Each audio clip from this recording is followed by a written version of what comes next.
most profound argument that we have to defend natural marriage is that it is God's design. Now, if you understand what God has said about any subject, that trumps everybody else. God's wisdom trumps man's wisdom every time.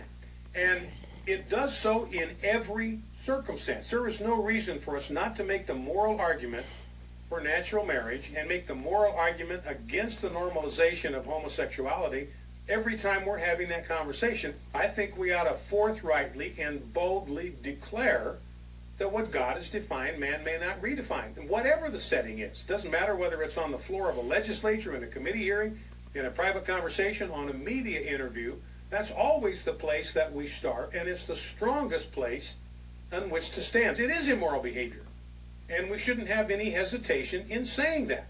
We ought to have no qualms about declaring that it is immoral, sinful behavior. How do we know that?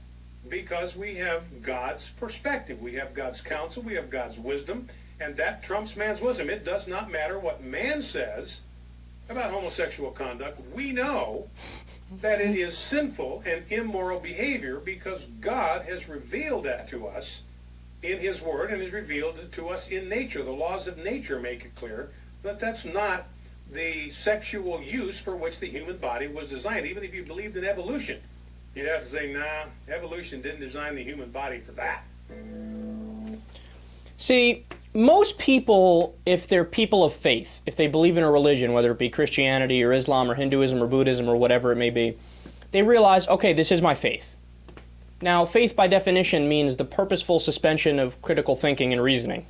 Now, for whatever reason, I don't know why, there are certain anomalies within the faith crowd that pretend as if their faith is fact.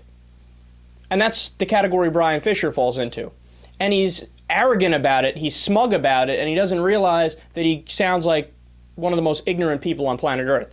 So you're saying, well, obviously we have to rule against gay marriage because it's God's law, obviously. Yeah, but you idiot. Who's God's law? Your God's law? Or the Buddhists? Or the Hindus? Or, I don't know, the Jainists? Or the Jews? Or the Muslims? Or the Mormons? Or the Scientologists? Or who? You tell me.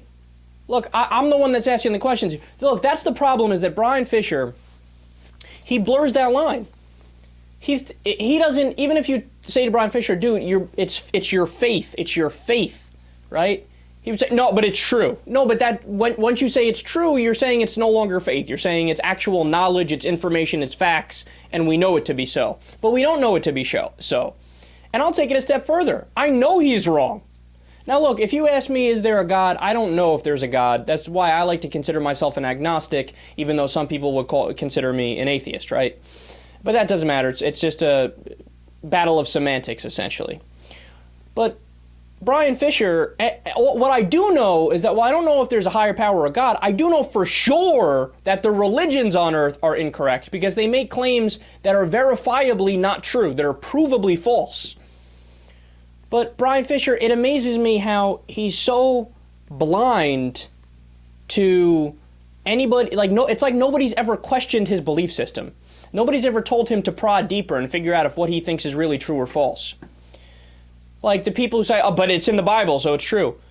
And why is it true if it's in the Bible? Because the Bible said so. I mean, that's like having a napkin and writing down, this napkin is the word of God because this napkin says so.